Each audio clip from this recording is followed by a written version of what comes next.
Shalom, Shalom Bapak Ibu Saudara yang terkasih dalam Tuhan.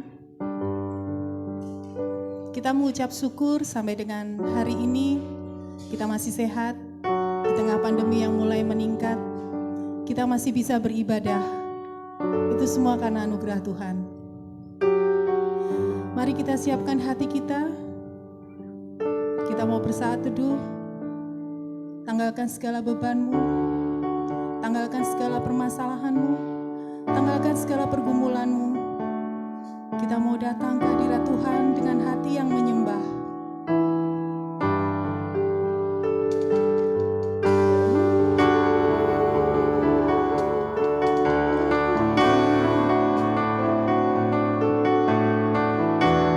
Bapa, ini kami anak-anak-Mu. Kami berserah penuh kepadamu ya Bapa. Kami datang di hadirat-Mu ya Tuhan.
Mari kita siapkan hati kita untuk kita terus memuji Tuhan.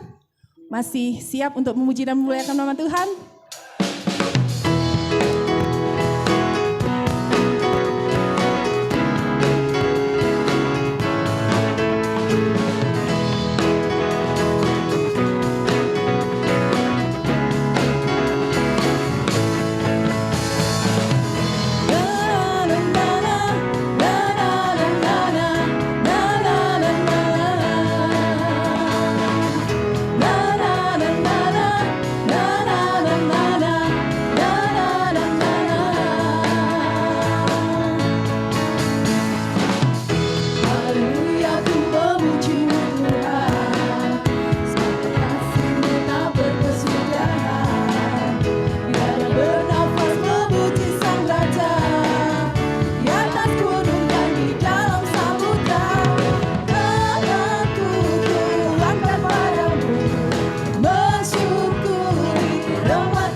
Kita akan terus memuji dan memuliakan nama Tuhan, karena Tuhan sudah baik dalam setiap kehidupan kita.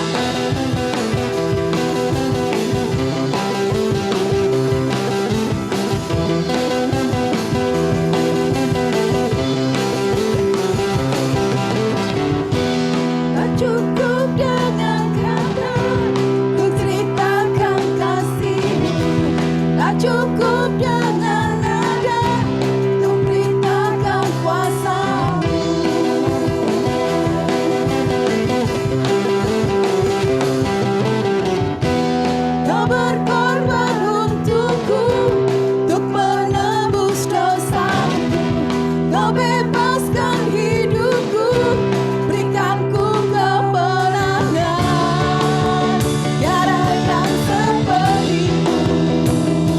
Oh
Haleluya.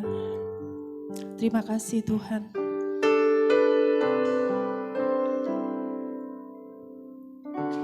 Kami siap dibentuk. Kami siap menerima tempaan-Mu ya Tuhan. Ini kami hamba-hamba-Mu ya Tuhan. Bentuklah kami sesuai dengan kehendak-Mu.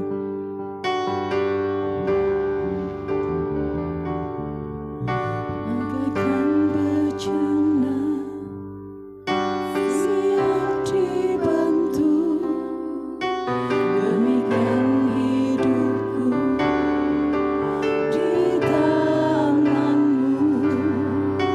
Dengan urapan kuasa Roh-Mu, ku dibaharui selalu. Jadikan ku Allah dalam rumah-Mu. Inilah hidupku di tangan-Mu. Bentuklah seluruh kehendak-Mu. Pakailah sesuai rencana-Mu.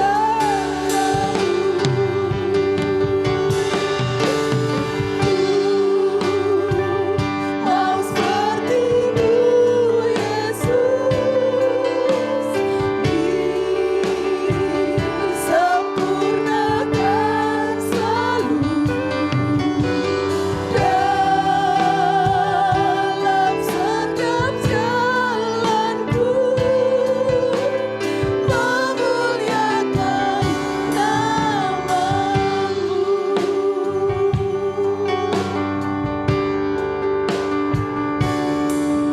Bagaikan bejana siap dibentuk, demikian hidupku di tangan-Mu. Dengan urapan kuasa Roh-Mu, ku dibaharui selalu. Jadikan ku Allah dalam rumah-Mu. Inilah hidupku di tangan-Mu. Pakailah seluruh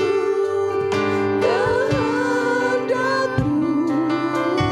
Pakailah sesuai rencana-Mu.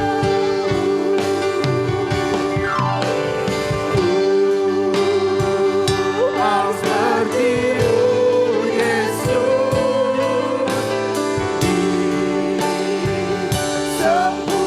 disempurnakan selalu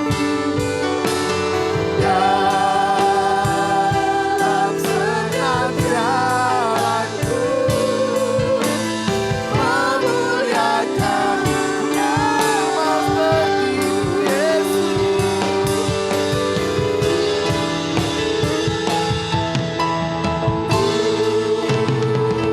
Mau seperti-Mu Yesus,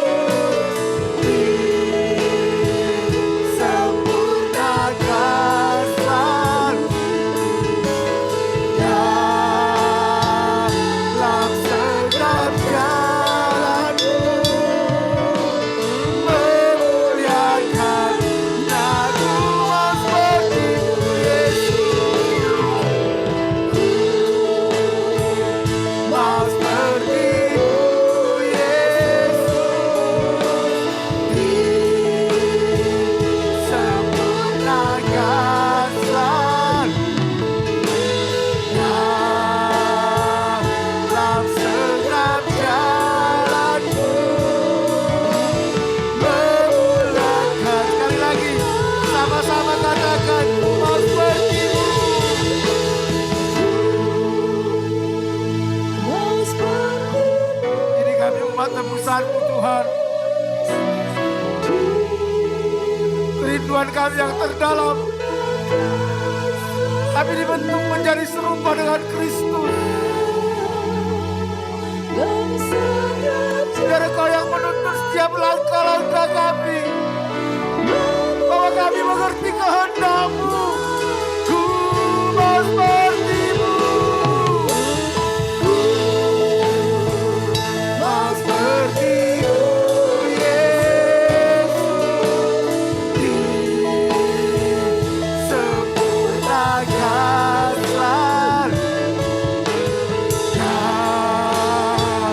dalam setiap jalanku. Memuliakan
pernah meninggalkan kita. Dia sumber pengharapan kita. Hanya Yesus satu-satunya. Dia yang telah menyelamatkan jiwa kita dan bebaskan kita dari alam maut. Layaklah Kau disembah, layaklah Kau ditinggikan, layaklah Kau diangkat.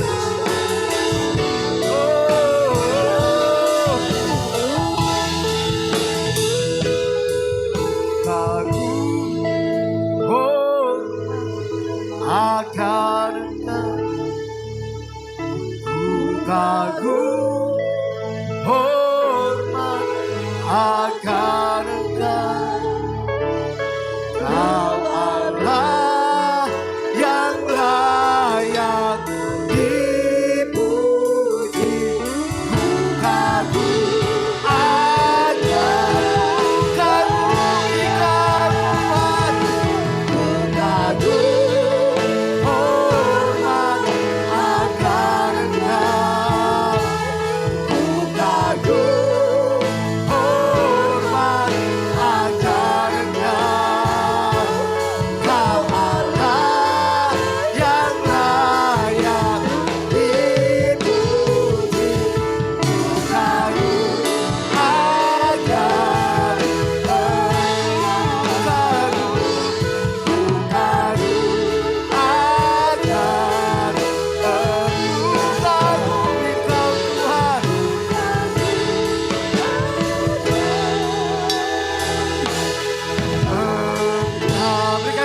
Bagi Tuhan kita, Dia Allah yang besar, Dia Allah yang kudus, Dia Allah yang mulia, layak menerima segala kemuliaan. Hanya Engkau satu-satunya pribadi yang layak untuk ditinggikan. Hanya Engkau Yesus Tuhan satu-satunya pribadi yang layak untuk dipercayai. Bahwa kami terus semakin melekat intim dengan Engkau, berjalan bersama dengan Engkau, sepikir, seperasaan, sekehendak dengan Engkau. Roh Kudus, kami ada hanya untuk menggenapi rencana Bapa dalam hidup kami. Kami ada hanya untuk kepentingan Tuhan. Pulihkan kami. Jangan sembunyikan dirimu dari kami. Jangan sembunyikan kehendak-Mu dari kami. Jangan sembunyikan kebenaran-Mu dari kami Tuhan. Tuntun langkah-langkah kami. Bawa kami untuk melihat semua rencana-Mu dalam hidup kami. Terpujilah nama-Mu Tuhan. Terpujilah nama-Mu Tuhan. Berbicara Engkau di tengah-tengah umat-Mu. Berbicara Engkau Tuhan. Kami rindu firman-Mu. Firman yang memerdekakan. Roh Kudus, Engkau Guru Agung kami. Engkau ada di dalam hidup kami. Engkau ada bersama-sama dengan kami. Bukakan rahasia firman-Mu. Sampai kebenaran itu memerdekakan kami. Kuasai pikiran, perasaan, kehendak kami. Segala pekerjaan setan, kuasa kegelapan, roh teritorial, tipu daya iblis kami ikat, kami tawan. Kami perintahkan keluar dari tempat ini dalam nama Yesus. Berkati anak-anak sekolah minggu yang mendengarkan firman. Urapi guru sekolah minggu, berbicara Engkau lewat guru sekolah minggu Tuhan. Sehingga firman yang keluar itu firman yang hidup, yang memerdekakan Tuhan. Terima kasih. Kami bersyukur. Kami sambut firman-Mu dalam nama Tuhan Yesus. Haleluya. Amin. Silakan duduk Bapak Ibu Saudara. Shalom. Shalom. Puji nama Tuhan. Kita masih punya kesempatan untuk bisa berkumpul bersama, beribadah bersama. Walaupun kita harus tetap menjaga protokol kesehatan dengan ketat saudara ya. Dan saya anjurkan juga untuk bagi saudara yang sudah waktunya untuk vaksin booster, mari kita lakukan vaksin booster saudara ya. Supaya kita bisa lebih maksimal lagi di dalam hidup ini, di dalam bekerja, di dalam pelayanan, dalam segala aktivitas kita. Bapak Ibu Saudaraku yang dikasihi Tuhan, sepanjang tahun ini tema kita closer to God. Kenapa kita harus mengalami closer to God? Kalau saudara baca nanti di dalam Yesaya itu dikatakan bahwa akan ada tahun-tahun kemurkaan saudara. Tahun-tahun kemurkaan Tuhan karena ketidaktaatan ketika pemberontakan umat manusia akan ada tahun-tahun kemurkaan. Tapi di tengah-tengah tahun kemurkaan itu Tuhan masih menyerukan untuk kita rendah hati mencari Tuhan. Supaya apa? Supaya kita dilindungi di tahun-tahun kemurkaan itu saudara.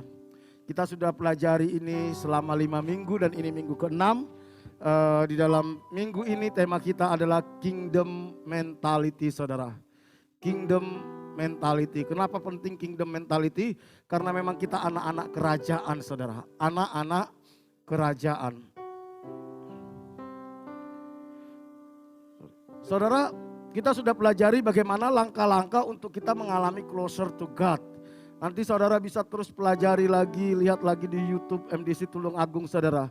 Untuk kita bisa mengalami closer to God, karena Allah itu kudus saudara.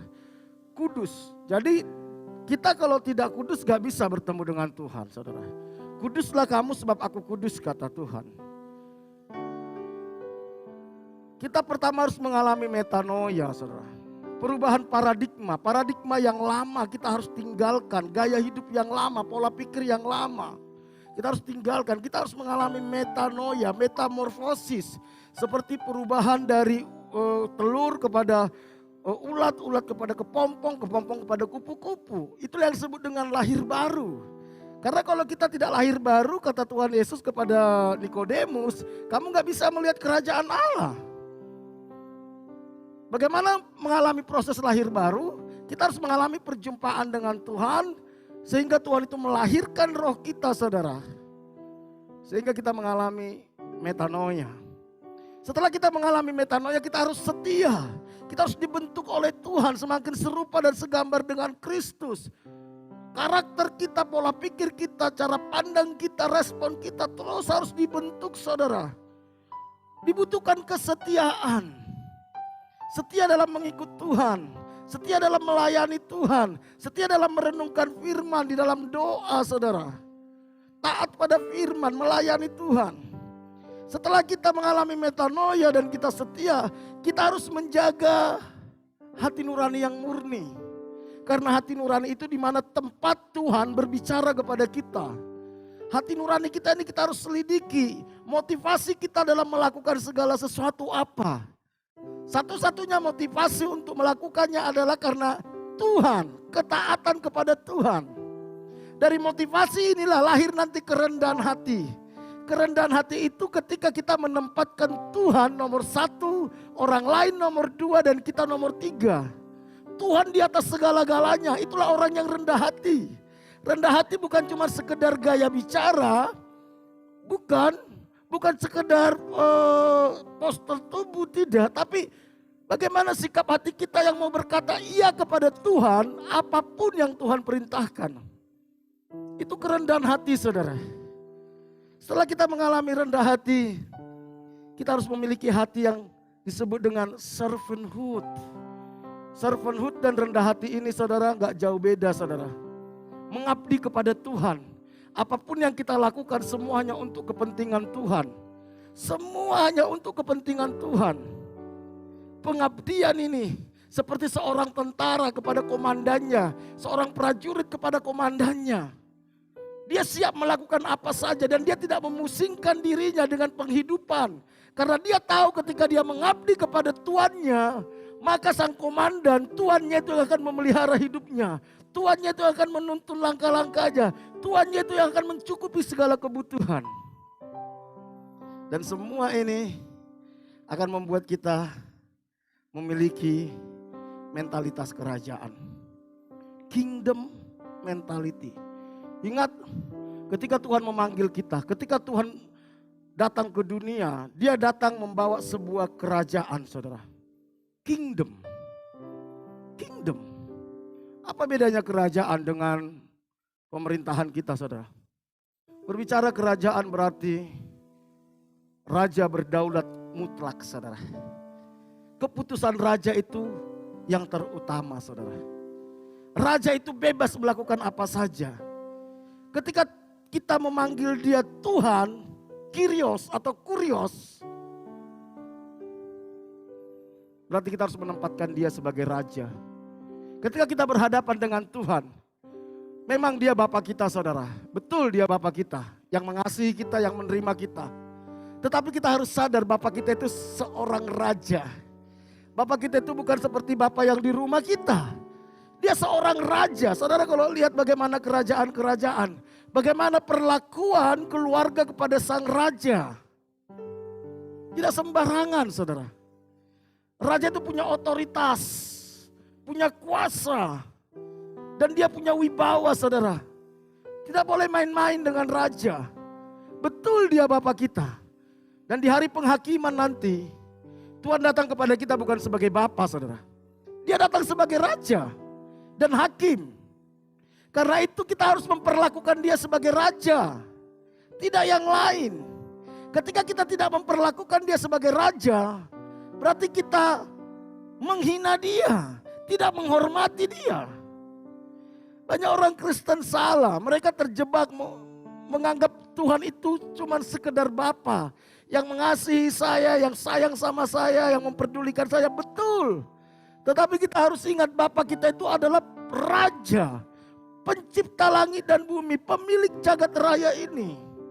Oleh karena itu ketika kita menjadi anak Tuhan, kita harus membangun kingdom mentality, mentalitas kerajaan.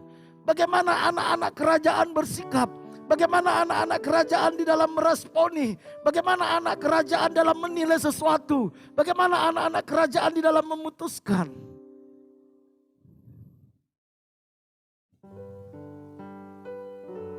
Saudara, tidak ada satupun yang bisa membuat kita menjadi anaknya Pangeran Charles. Betul? Gak ada. Gak ada. Mau kita kaya, mau kita pintar, mau kita ganteng, gak ada, saudara. Satu-satunya yang membuat kita bisa jadi anaknya Pangeran Charles adalah ketika dia kasihan sama saya, sama kita, dan dia tawarin, kamu mau gak jadi anakku. Itu satu-satunya. Begitu juga dengan Tuhan. Tidak ada satupun kepintaran kita, kekayaan kita, kegantengan kita, kecakapan kita yang membuat kita bisa layak menjadi anak Tuhan, anak raja. Satu-satunya yang membuat kita bisa menjadi anak Tuhan adalah karena anugerah Tuhan yang dia berikan lewat Yesus Kristus. Tetapi konsekuensi ketika saudara menjadi anaknya Pangeran Charles, saudara harus siap tinggal bersama Pangeran Charles dan hidup menurut budaya Pangeran Charles. Kita nggak boleh budaya kita bawa ke sana. Begitu juga dengan orang Kristen. Ketika kita bilang kita menjadi anak Tuhan, kita menerima anugerah, maka kita punya tanggung jawab mengubah budaya kita. Bukan lagi budaya duniawi, tetapi budaya kerajaan Allah. Makanya Tuhan bilang harus dimuridkan. Karena dalam proses pemuridan inilah mengubah budaya, mengubah mental, mengubah cara pandang. Makanya orang Kristen kalau nggak mau dimuridkan, berarti dia tidak siap menjadi anak raja. Nggak siap dibawa bersama-sama dengan Tuhan dalam kerajaannya. Filipi 2 ayat 5-7 kita baca yuk. Filipi 2 ayat 5-7 saya akan bacakan bagi kita semua. Hendaklah kamu dalam hidupmu bersama menaruh pikiran dan perasaan yang terdapat juga dalam Kristus Yesus. Yang walaupun dalam rupa Allah, tidak menganggap kesetaraan dengan Allah itu sebagai milik yang harus dipertahankan. Melainkan telah mengosongkan dirinya sendiri dan mengambil rupa seorang hamba dan menjadi sama dengan manusia. Nanti saudara baca dari ayat 1 sampai selanjutnya saudara. Bagaimana ketika Rasul Paulus menyampaikan siapa itu Tuhan Yesus saudara. Bapak ibu saudara yang dikasih Tuhan. Francis Schaeffer. Dia seorang penulis buku, seorang teolog. Mengatakan seperti ini. You do what you think. And you think what you believe. Anda akan melakukan apa yang Anda pikirkan. Dan Anda akan memikirkan apa yang Anda yakini. Makanya kenapa kita harus mengalami metanoia. Perubahan paradigma. Karena kita hanya melakukan apa yang kita pikirkan. Kalau kita memikirkan hal-hal yang jahat, maka kita akan meyakini yang jahat. Melakukan yang jahat. Kalau kita melakukan yang kita memikirkan firman Tuhan, maka kita lakukan firman Tuhan. Dan itu yang kita yakini. Makanya kalau saya tidak salah Theodore Roosevelt bilang gini. Show me your friends and I will show you your future. Tunjukkan kepada saya teman-temanmu, saya akan menunjukkan masa depanmu. Teman-teman kita ini akan mempengaruhi pikiran-pikiran kita. Pikiran-pikiran kita ini akan mempengaruhi tindakan kita. Tindakan kita itu juga ditentukan oleh keyakinan kita. Dalam satu tulisannya dia katakan gini. Tunjukkan kepada saya buku-buku yang kau baca. Dan tunjukkan kepada saya orang-orang yang ada di sekitarmu. Saya bisa tunjukkan masa depanmu. Karena apa yang kita baca, siapa teman kita, apa yang kita pikirkan, itulah esensi kita. Itu yang membentuk mental kita. Dan itu akan kita lakukan dalam kehidupan sehari-hari. Karena itu saudara,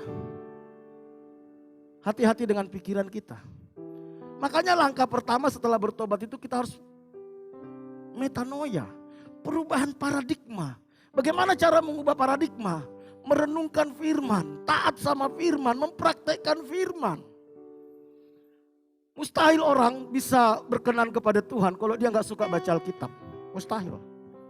Mustahil. Karena pribadi Allah itu dinyatakan kepada kita lewat firman. Lewat firman.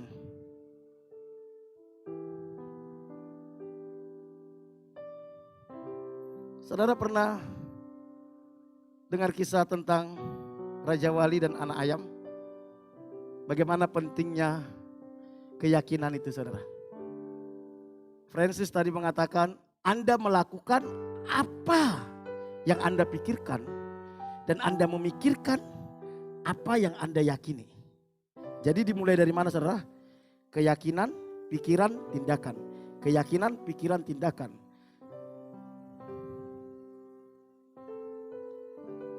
Kisah anak Raja Wali.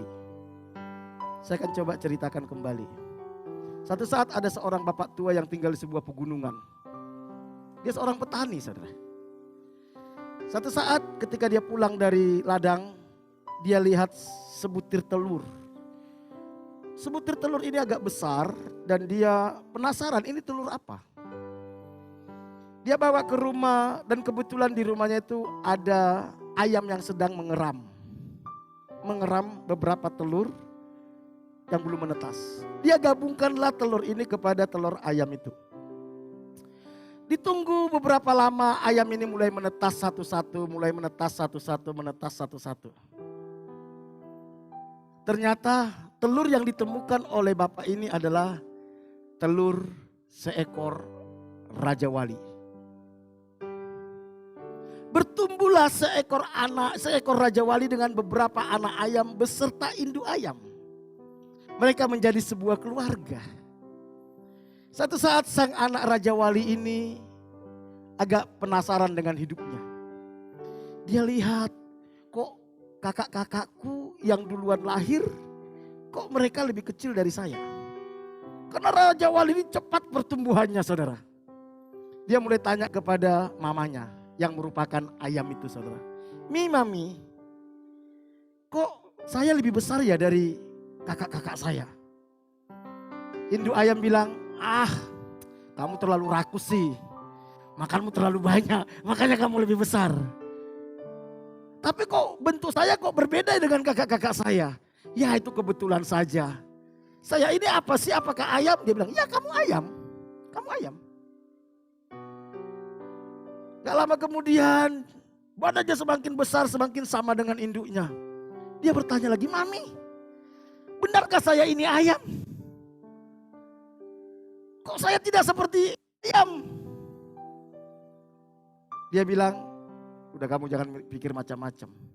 Kamu ayam. Satu saat seekor induk Raja Wali terbang di atas kepala mereka, saudara. Dengan suara yang begitu melengking. Semua anak ayam begitu ketakutan dan sembunyi di sayap dari induknya. Sementara sang Raja Wali ini gak bisa lagi sembunyi di bawah sayap induknya. Karena besarnya hampir sama. Akhirnya dia duduk di samping induknya.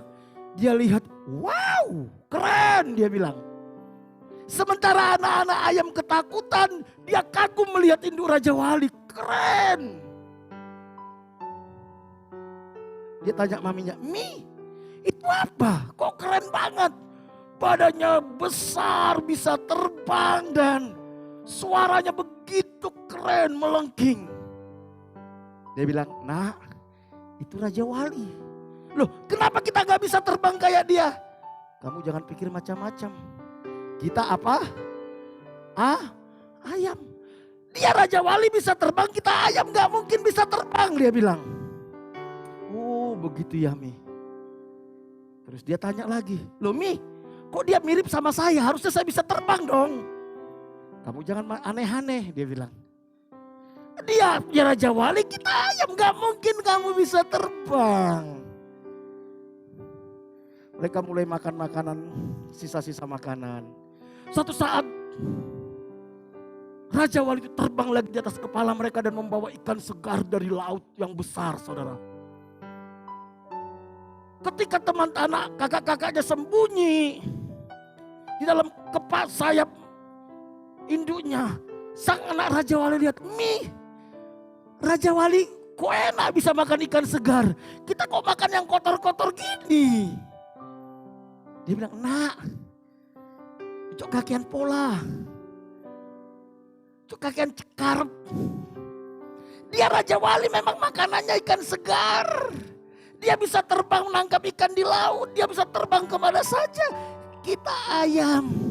Kita cuma butuh belas kasihan orang. Sisa-sisa makannya kita makan. Sang anak Raja Wali bilang, begitu ya Mi. Iya. Bertumbuhlah anak Raja Wali ini. Dan akhirnya berakhirlah anak Raja Wali ini menjadi fried chicken atau ayam bakar. Karena apa? Karena dia yakin dia ayam. Sehingga dia berpikir dia ayam. Sehingga dia berperilaku sebagai ayam.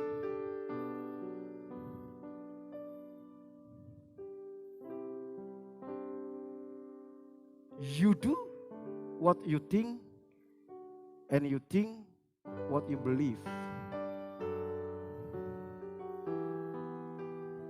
Ketika kita merenungkan hidup kita, apa yang Anda pikirkan tentang dirimu?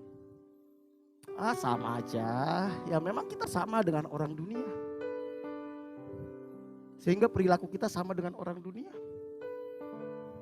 Ketika kau lihat ada orang dipakai Tuhan dengan luar biasa. Ketika kau lihat ada orang diberkati Tuhan dengan luar biasa. Kau hanya berpikir, mungkin dia sudah ditakdirkan seperti itu. Ya saya memang sudah ditakdirkan seperti ini. Kita nggak tahu. Kita ini sebenarnya anak raja. Ketika saya memahami ini saudara.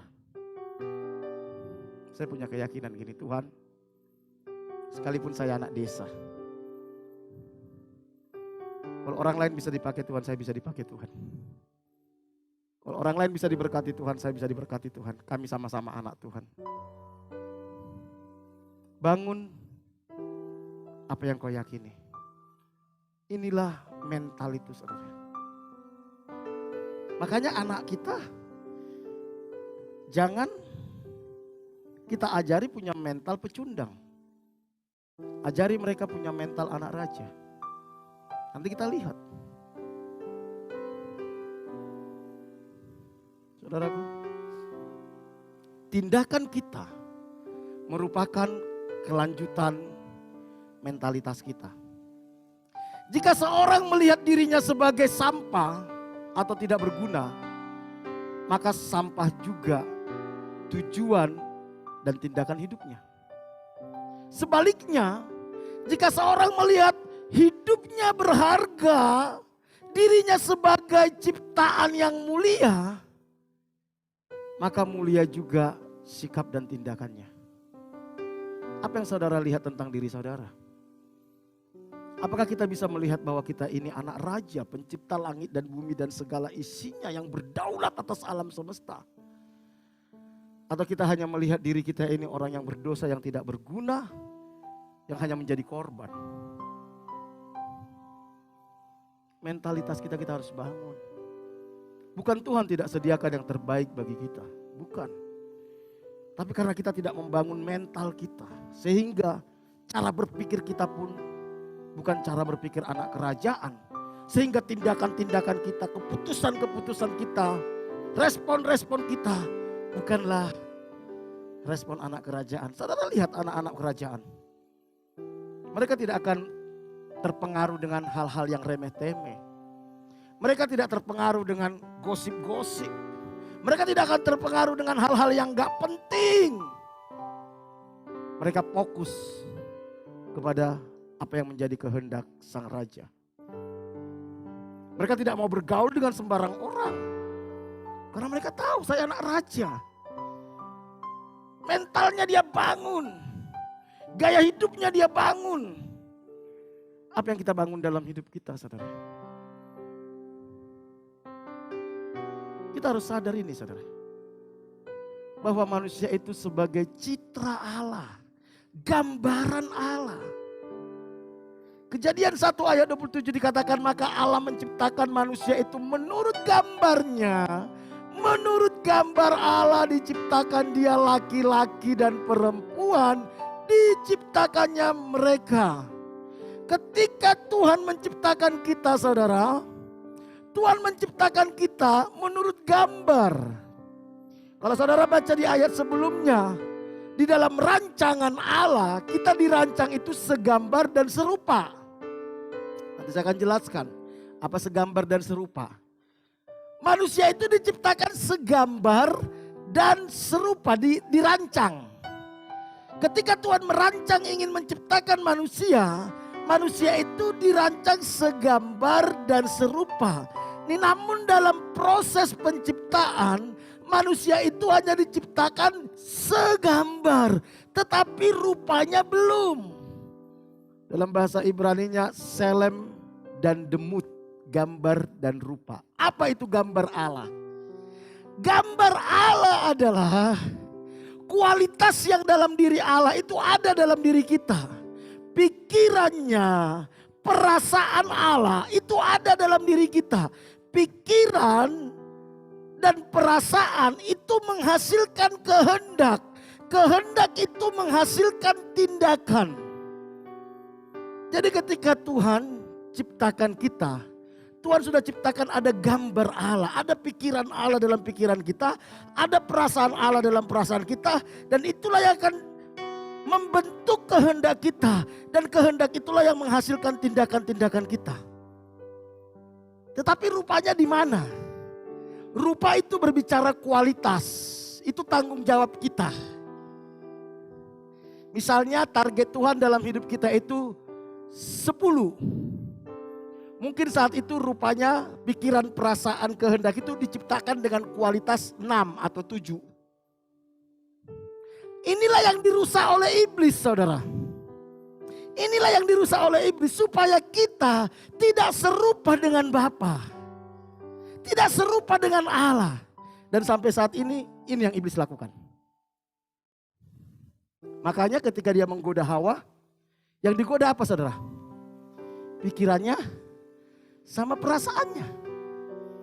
Dia tunjukkan buah pengetahuan, dia obok-obok pikirannya Hawa. Kalau engkau makan ini, maka engkau akan sama dengan Tuhan. Pikirannya ini mulai dipengaruhi, saudara. Perasaannya dia lihat, dia melihat buah itu menawan hati. Waduh, sama dengan Allah itu menawan hati. Lahirlah kehendak. Dia ingin sama seperti Tuhan. Saudara tahu? Bukankah ini yang membuang Lucifer dari sorga? Ketika Lucifer ingin sama dengan Tuhan. Disejajarkan dengan Tuhan. Duduk di tempat-tempat pertemuan. Menyamai yang maha tinggi. Jadi iblis akan hancurkan kita lewat apa? Dia buat kita merasa kita sama dengan Tuhan.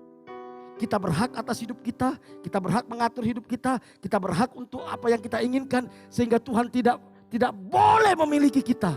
Itulah kejahatan itu, dosa itu. Manusia diciptakan segambar. Tapi rupa itu tanggung jawab kita. Nanti kita lihat di dalam Filipi yang sudah kita baca tadi. Disinilah dikembalikan nanti pikiran dan perasaan Allah itu harus dikembalikan kepada kita. Supaya kita segambar dan serupa kembali dengan Allah. Jadi kekristenan itu adalah mengembalikan manusia kepada rancangan Allah semula. Yaitu segambar dan serupa dengan Allah. Kalau saudara dan saya tidak mengerti akan hal ini, maka kita akan terjebak kepada agamawi. Dan kita akan berputar-putar, kita nggak tahu kemana arah kekristenan kita. Efesus 2 ayat 10 katakan gini seperti ini. Karena kita ini buatan Allah, diciptakan dalam Kristus Yesus untuk melakukan pekerjaan baik yang dipersiapkan Allah sebelumnya. Ia mau supaya kita hidup di dalamnya. Tuhan ciptakan kita itu dalam Kristus. Tujuannya apa? Melakukan apa yang Tuhan sudah siapkan bagi kita.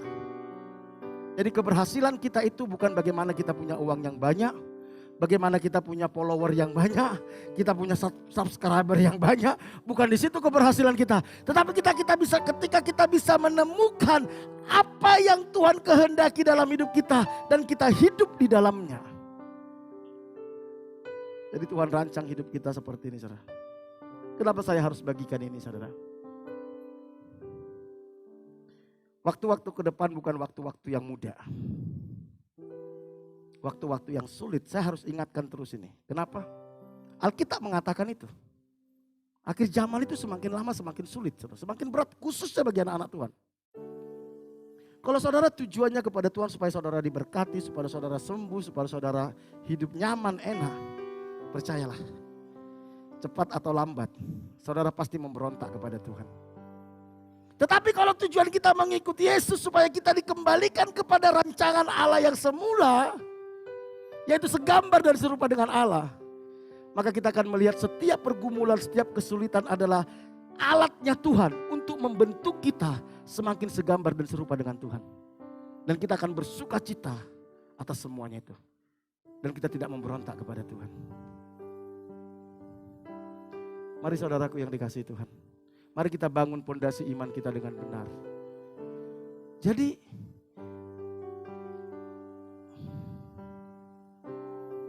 kita harus sadar siapa diri kita.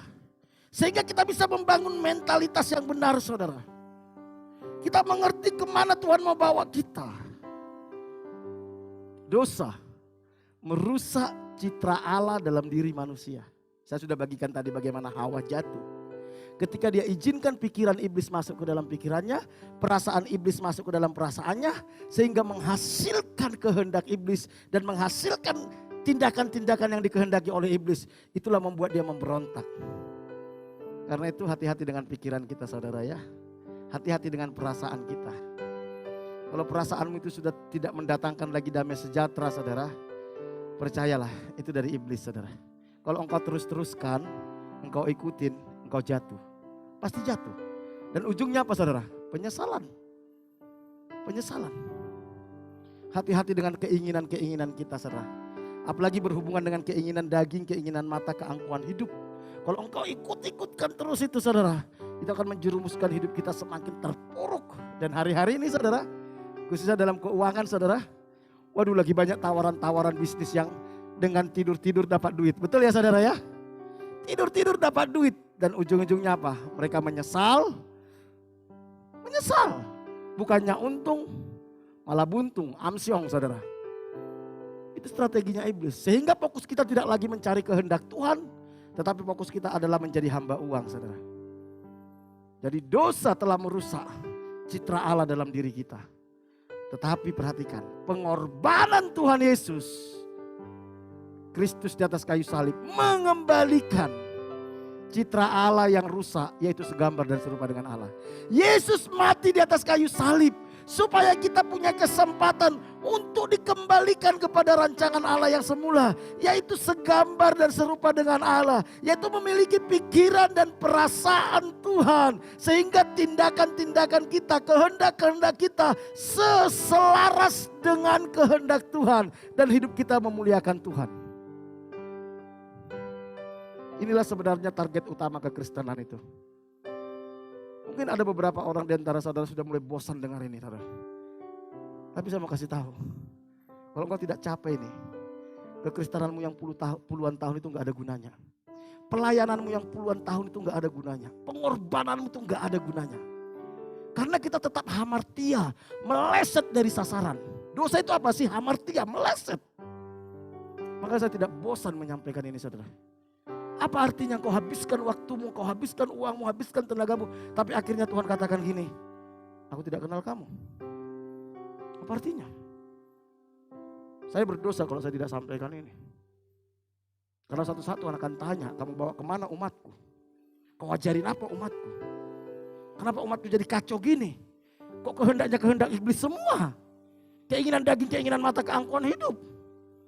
Kau datang kepadaku hanya ingin mendapatkan itu. Saya nggak mau. Kingdom mentality itu apa sih, saudara? Nah, kita masuk ke sini. Kingdom mentality sama dengan Jesus mentality. Mentalitas kerajaan sama dengan mentalitasnya Yesus. Nanti saudara baca dari Filipi pasal 2 ayat 1 sampai 10 itu, saudara. Apa sih mentalitasnya Yesus itu? Bagaimana Tuhan Yesus melihat hidup ini, saudara? Bagaimana Tuhan Yesus menjalani hidup ini? Bagaimana Tuhan Yesus meresponi setiap hidup ini, saudara? Saya suka lagu kita tadi, saudara. Ku mau sepertimu, Yesus, disempurnakan selalu dalam segenap jalanku, memuliakan namamu. Sejauh mana kita rindu ingin sama seperti Yesus. Saya setiap menyanyikan lagu ini hati saya bergetar, saudara. Kalau disimpulkan kekristenan itu cuma di sini, saudara. Semua yang kita lakukan, muaranya harus menjadi serupa dengan Kristus. Makanya disebut Kristen. Kristen itu apa sih? Kristus, Kristus kecil. Pengikut Kristus, apanya yang kita ikutin? Pola pikirnya, apanya yang kita ikutin? Karakternya, gaya hidupnya, tujuan hidupnya, selera jiwanya. Kekristenan itu harus membawa kita menjadi seperti ini. Kalau tidak, maka kekristenan itu menjadi gagal. Gagal. Apa itu mentalitas kerajaan, saudara? Yang pertama, bagaimana Yesus? Kita belajar dari Yesus. Yesus melepaskan segala hak istimewa dan kemuliaannya di sorga agar kita diselamatkan. Lihat, rela melepaskan hak, saudara. Sejauh mana kita mau rela melepaskan hak kita? Kalau suami rela melepaskan hak, istri rela melepaskan hak, anak melepaskan hak, saya mau kasih tahu, surga turun dalam hidupmu, surga turun dalam keluargamu. Amin. Kenapa keluarga kita berantakan? Istri merasa berhak untuk dikasihi, suami merasa berhak untuk dihormati, anak merasa berhak untuk disayangi. Semua egois. Tapi kita mau belajar. Saya mau mengutamakan orang lain. Yesus mati di atas kayu salib. Dia lepaskan hak, dia tinggalkan surga demi saudara dan saya diselamatkan. Kadang saudara, kenapa suami kita nggak bertobat? Kenapa istri kita nggak bertobat? Kenapa anak kita nggak bertobat? Bisa jadi Tuhan pakai itu supaya kita belajar melepaskan hak dan kita melayani mereka dengan tulus. Lepaskan hak. Hak untuk diutamakan, hak untuk dihargai, hak untuk dihormati. Kadang Tuhan izinkan. Ketika kita lepaskan hak, kita mau memiliki hati hamba, servanthood. Akhirnya kita lihat orang-orang di sekitar kita mulai bertobat, saudara. Yesus lakukan itu. Dia tinggalkan sorga, saudara. Dia di sorga begitu nyaman. Dipuja-puja sama malaikat. Dia lepaskan. Dalam ayat 6 dikatakan, yang walaupun dalam rupa Allah, tidak menganggap kesetaraan dengan Allah itu sebagai milik yang harus dipertahankan. Mungkin kita punya jabatan. Mungkin kita punya uang. Kita punya pengaruh. Tapi kita tidak menganggap itu lagi penting. Demi orang-orang yang kita kasihi, saudara. Kita mensejajarkan diri dengan mereka. Saya paling senang kalau pelayanan di kalangan anak muda, saudara. Saya sedang membina anak-anak muda. Saya menempatkan diri saya sama dengan mereka. Saya menempatkan diri. Ya ketika mereka kritik ya saya terima. Menempatkan diri. Kadang kepada anak kita menempatkan diri seperti anak kita. Karena Tuhan lakukan itu kepada kita. Dia menempatkan dirinya seperti kita. Itulah mental kerajaan. Kenapa sih kita butuh dihargain? Karena kita merasa belum berharga. Makanya kita butuh penghargaan. Betul gak? Iya. Kalau engkau sudah merasa berharga, kita tidak butuh lagi penghargaan orang lain. Gak butuh. Kita gak butuh pengakuan. Saudara lihat orang-orang kaya itu. Yang betul-betul kaya loh ya. Mereka pernah pamer kekayaan supaya mereka dihormati? Tidak. Yang kaya nanggung. Yaitu karena mereka cari apa? Pengakuan. Saudara dan saya tidak perlu cari pengakuan. Karena kematian Kristus di atas kayu salib. Itu sah. Kita anak raja dan berharga. Sah. Asal engkau percaya dan bertobat, sah jadi anak raja. Kau tidak perlu pamer, oh nanti seperti ini. Enggak.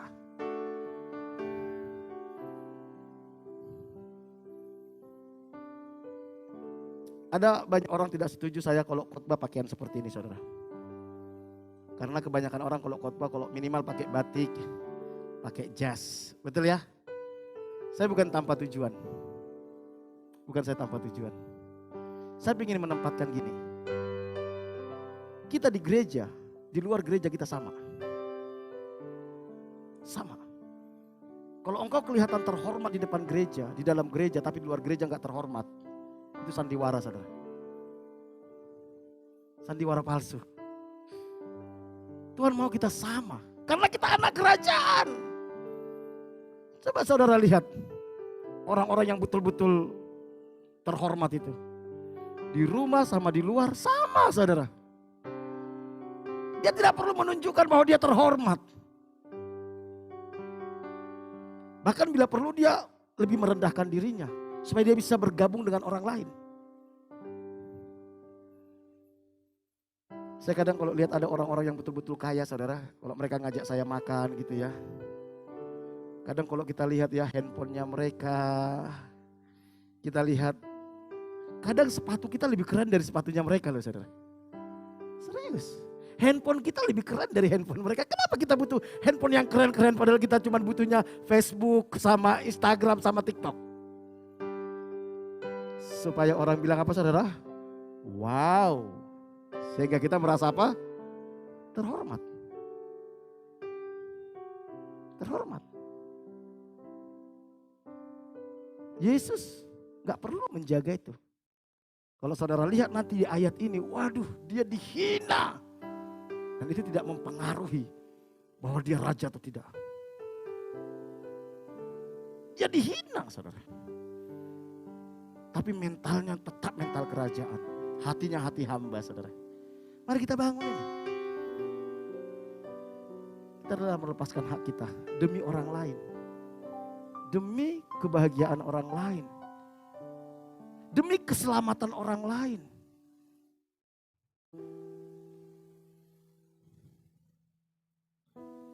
Saya sangat senang, saudara, mentraktir orang. Saya senang. Ngajak orang makan saya senang. Saya sangat senang nampung-nampung orang. Walaupun kami kehilangan hak ya, anak saya kehilangan hak, saudara ya. Dengan kami nampung-nampung orang. Tapi saya lihat gini, saudara. Ketika kami tampung mereka, mereka bertumbuh di dalam Tuhan. Mereka mengasihi Tuhan. Mereka menemukan tujuan Tuhan dalam hidup mereka. Wow. Itu bahagianya luar biasa. Luar biasa. Luar biasa. Itu yang Yesus lakukan. Dia rela mati di atas kayu salib. Tujuannya cuma satu. Supaya manusia bertobat kembali kepada Bapa, kepada rancangan Allah. Bahkan dia katakan, saudara, satu orang bertobat, seluruh malaikat surga apa, saudara? Bersorak-sorai. Moga kita melepaskan hak kita. Itu mental kerajaan. Satu saat ada anekdot bilang gini. Seorang pembeli datang membeli ke toko. Terus pembeli ini bilang gini, saudara. Pembeli itu raja, harus dilayani. Karena itu kasih diskon dong. Sang pemilik toko bilang gini, anak raja gak pernah minta diskon. Cuman orang kere yang minta diskon katanya.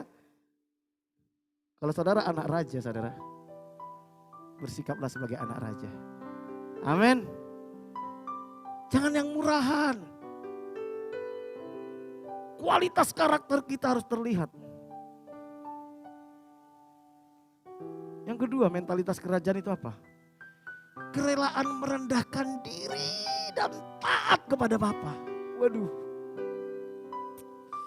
Merendahkan diri.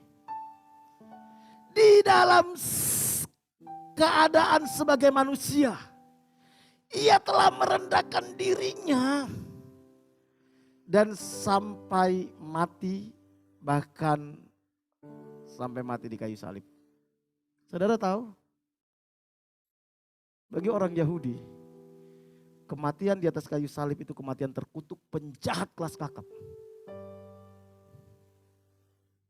Raja di atas segala raja, pencipta langit dan bumi dan segala isinya. Dia mati sebagai pribadi yang terkutuk. Bahkan sekalipun dia disalibkan, itu tidak mempengaruhi hidupnya, saudara. Di atas kayu salib dia katakan gini, saudara. Perhatikan ini. Bapa, ampunilah mereka, karena mereka tidak tahu apa yang mereka lakukan. Kalau kita punya mental kerajaan, saudara, penghinaan orang lain itu, perlakuan kasar orang lain, itu tidak mempengaruhi kasih kita, tidak mempengaruhi kebaikan kita, tidak mempengaruhi sikap kita. Itu raja, kingdom mentality. Sekalipun kita disalah mengerti, kita tetap mengasihi, kita tetap mengampuni. Sekalipun kita dihina dan direndahkan, kita tetap mengampuni, kita tetap mengasihi. Tapi kalau bukan anak kerajaan, saudara, senggol bacok. Emang cuman kamu bisa kayak gitu? Karena apa? Dia hanya ingin membuktikan bahwa dia hebat. Tapi Yesus gak perlu membuktikan. Bagi dia yang penting saya taat kepada Bapa. Karena Bapa berkehendak, dia harus mati di atas kayu salib. Moga kita berkata kepada Tuhan, Tuhan, kalau karena penderitaan ini namamu dimuliakan. Kalau karena penghinaan ini namamu dimuliakan. Kalau karena fitnah ini namamu dimuliakan. Jadilah kehendakmu dalam hidupku. Saya tahu ini gak mudah, saudara. Ketika saya pun merenungkan ini, saya bilang, Tuhan, betapa luar biasanya mental kerajaan itu, saudara. Betapa luar biasanya hati Tuhan itu. Dia rela merendahkan dirinya dan dia rela mati di atas kayu salib. Dia taat kepada Bapa. Itulah mentalitas kerajaan. Kita tidak sibuk lagi dengan diri kita. Kita nggak sibuk dengan kepentingan kita. Kita hanya sibuk mengerti apa kehendak Bapa. Saudara pernah lihat anak raja mengemis-ngemis minta makan? Saudara pernah lihat anak raja takut besok mau makan apa?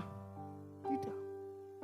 Kalau kita punya mentalitas kerajaan, saya mau kasih tahu, Bapa kita itu yang merupakan raja, dia akan pelihara hidup kita. Dia pasti pelihara hidup kita. Kenapa Tuhan gak pelihara? Karena kita tidak punya mentalitas kerajaan. Gak punya.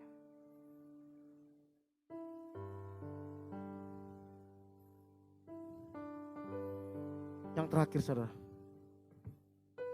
hidup hanya untuk kepentingan Bapa di sorga, keselamatan jiwa-jiwa. Filipi 2 ayat 10 sampai 11 dikatakan, supaya Yesus lakukan semuanya itu. Dia yang adalah Allah yang tidak menganggap keserupaan dengan Allah itu sebagai hak yang harus dipertahankan, namun dia merendahkan dirinya menjadi sama seperti manusia, bahkan dia rela mati sampai mati di atas kayu salib. Kenapa dia lakukan semuanya itu? Tujuannya cuma satu, kepentingan Bapa di sorga, keselamatan jiwa-jiwa. Supaya di dalam nama Yesus bertekuk lutut segala yang ada di langit, yang ada di atas bumi, yang ada di bawah bumi, dan segala lidah mengaku Yesus Kristus adalah Tuhan bagi kemuliaan Bapa. Hari Jumat kemarin kita ada kesan keluarga. Kita membahas satu gini. Ketika kita berbuat baik, saudara, berbuat baik itu ujian. Itu ujian. Belum tentu Tuhan senang dengan perbuatan baik kita. Belum tentu.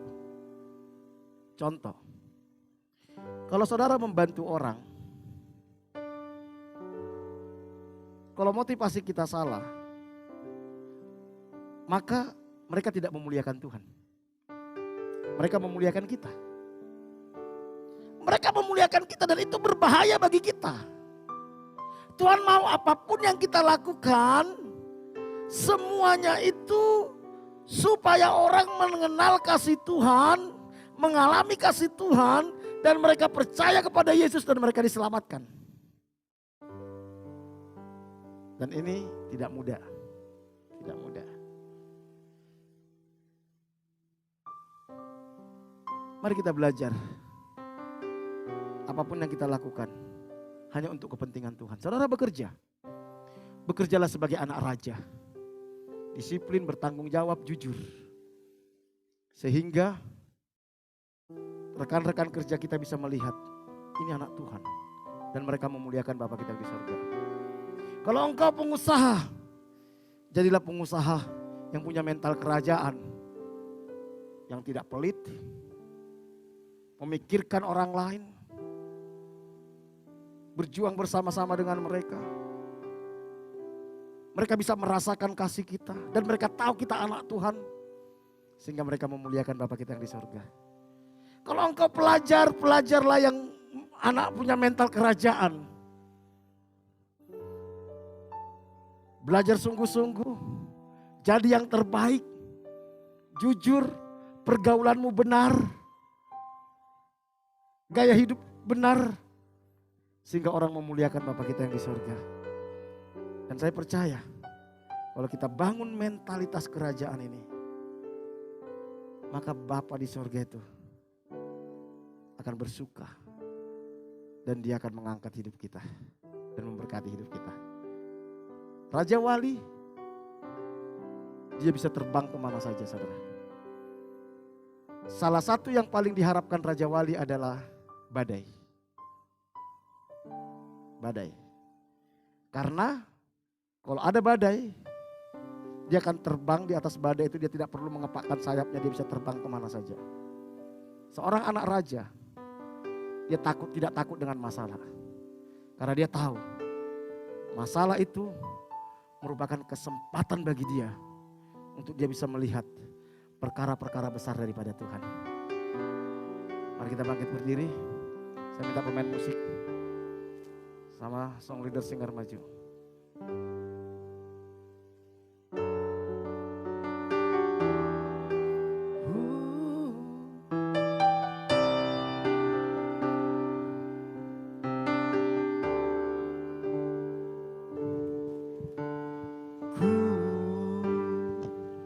Mau seperti-Mu Yesus, disempurnakan selalu dalam segenap jalanku, memuliakan nama-Mu seperti Yesus. Mau seperti-Mu Yesus, disempurnakan selalu dalam setiap jalanku, memuliakan nama-Mu. Bapak Ibu Saudara yang dikasihi Tuhan. Kalau ada hal yang paling penting dalam hidup kita saat ini, tidak lain adalah mentalitas kerajaan. Segambar dan serupa dengan Yesus. Karena hanya dengan seperti itulah kita akan bisa melihat apa yang terjadi dengan benar. Kita bisa meresponi semua yang terjadi dengan benar. Sehingga setiap tindakan-tindakan kita bukan tindakan yang digerakkan oleh kesombongan kita, digerakkan oleh ambisi manusia kita, hawa nafsu kita, tapi digerakkan oleh pikiran dan perasaan Kristus. Maka apapun yang terjadi ke depan, kita akan bisa lalui. Mari kita minta mentalitas kerajaan itu menjadi milik kita. Biar Tuhan berikan pikiran perasaannya kepada kita. Sehingga kehendak-kehendak kita selaras dengan dia. Dan kita melihat segala sesuatu seperti Kristus melihat, meresponi segala sesuatu seperti Kristus meresponi. Jangan takut akan apa yang sedang terjadi. Karena kita anak raja. Bapa kita, pencipta langit dan bumi dan segala isinya, yang berdaulat atas sejarah dunia. Asal kita berjalan di dalam kehendaknya, Bapa yang akan memelihara kita. Bapa, kami bersyukur. Kau Bapa kami, Raja di atas segala raja. Kami anak-anak-Mu, anak raja. Ampuni kami kalau selama ini kami tidak berpikir sebagai anak raja, berperasaan sebagai anak raja. Kami hidup sembarangan. Ampuni kami. Biar pikiran, perasaan, kehendak Kristus itu memerintah dalam pikiran, perasaan, kehendak kami. Mampukan kami melihat segala sesuatu seperti Tuhan Yesus melihat. Mampukan kami meresponi segala sesuatu seperti Tuhan Yesus meresponi. Dan biar di dalam segala kehidupan kami nama Tuhan dimuliakan.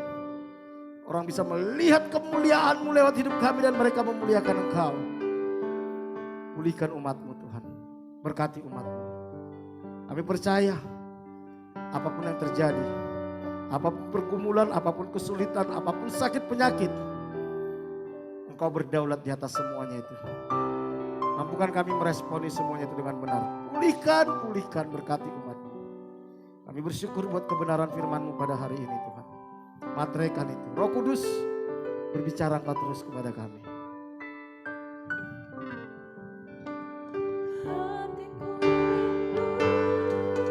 Melihat kemuliaan-Mu, hatiku rindu melihat curahan kuasa-Mu di kota tercinta, kotaku dulu agung.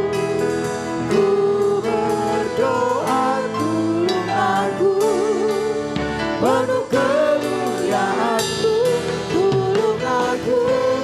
Bagi kemuliaan-Mu, ya Allahku, nyatakan kemuliaan-Mu, ya Allahku, nyatakan curahan kuasa-Mu di kota tercinta, kotaku tulung agung. Ku berdoa tulung agung, penuh kemuliaan-Mu, tulung agung. Bagi kemuliaan-Mu. Bapa, kami datang merendahkan hati kami membawa kota ini di hadapan-Mu. Engkau yang menempatkan kami di kota ini. Karena itu kami berdoa membawa kota ini, membawa penduduk kota ini Tuhan. Kami mohon belas kasihan Tuhan. Kami mohon anugerah Tuhan. Curahkan hujan pertobatan, curahkan hujan keselamatan. Engkau yang mencelikan mata rohani setiap penduduk kota ini untuk bisa melihat keajaiban kasih karunia-Mu yang Kau sediakan dalam Kristus Yesus. Dan mereka menerima Kau sebagai Tuhan dan Juru Selamat pribadi. Pulihkan kota ini biar ada revival, ada kebangunan rohani di kota ini. Pulihkan gereja-gereja Tuhan, pulihkan umat Tuhan, pulihkan hamba Tuhan yang ada di kota ini. Berkati kota ini. Berkati semua usaha di kota ini yang tidak bertentangan dengan firman-Mu. Buat berhasil. Semua usaha di kota ini yang merusak moral kota ini yang tidak sesuai dengan kebenaran firman-Mu. Biar Tuhan yang menggagalkannya. Berkati pemerintahan kota ini mulai bupati sampai semua jajaran paling rendah Tuhan. Yang Tuhan percayakan mengelola kota ini. Beri mereka hikmat bijaksana takut akan Tuhan. Dalam membuat segala kebijakan-kebijakan. Segala kebijakan mereka yang tidak sesuai dengan kehendak-Mu. Biar Tuhan gagalkan. Pakai anak-anak Tuhan yang duduk di pemerintahan untuk menjadi berkat atas kota ini Tuhan. Pakai mereka Tuhan. Biar mereka bisa menjadi teladan dan nama-Mu dipermuliakan. Kami serahkan kota ini ke dalam anugerah Tuhan. Lindungi kota ini dari penyebaran COVID-19 Omikron Tuhan. Lindungi Tuhan. Tolong Tuhan supaya tidak ada lagi korban jiwa. Kami serahkan kota ini ke dalam anugerah Tuhan. Kami bawa hidup kami sepanjang minggu ke depan. Roh Kudus tuntun kami. Sertai kami Tuhan. Lindungi setiap umat-Mu. dari segala mara bahaya, kecelakaan, virus-virus sakit penyakit dari COVID-19.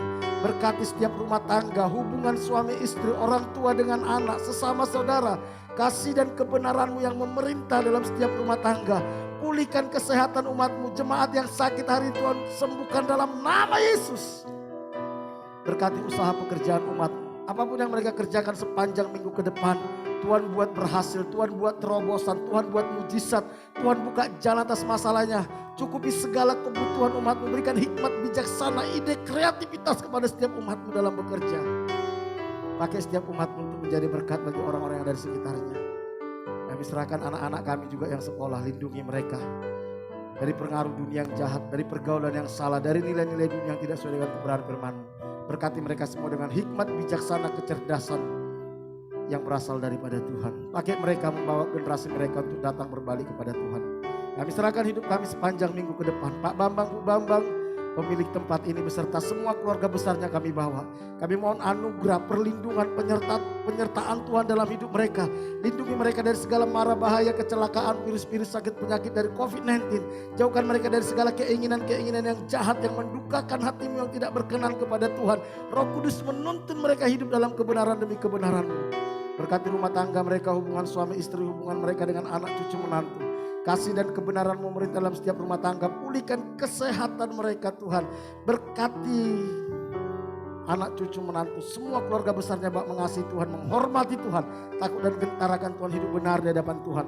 Berkati semua perusahaan dan karyawan yang Tuhan percayakan dimanapun berada. Biar sepanjang minggu ini Tuhan buat berhasil, Tuhan buat terobosan, Tuhan buat mujizat. Berikan hikmat bijaksana takut akan Tuhan kepada semua karyawannya. Berkati Barata ini sepanjang minggu ini. Kami bersyukur buat ibadah kami. Kami serahkan hidup kami ke dalam anugerah Tuhan. Mari jemaat yang dikasih Tuhan, kita angkat tangan kita. Jemaat yang dikasih Tuhan. Tuhan mengasihi kita. Tuhan tidak pernah meninggalkan kita. Kita anak raja. Jadilah sebagai anak raja. Karena itu pulanglah. Terimalah berkat daripada Allah Bapa. Diberkatilah kepada waktu masuk, diberkatilah kepada waktu keluar, diberkatilah kandunganmu, diberkatilah bakulmu, diberkatilah adonanmu. Diberkatilah engkau di kota, di desa, di gunung, kemanapun kau pergi, tanda-tanda ajaib menyertai engkau. Kau akan naik dan tidak akan menjadi turun, kau akan menjadi kepala dan bukan menjadi ekor. Anak cucu akan perkasa di bumi, kau akan sebut sebagai orang yang beruntung dan berbahagia.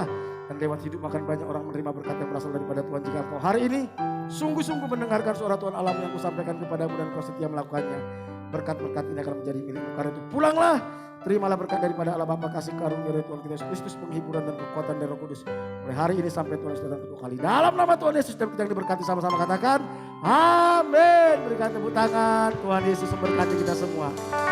Kami memuji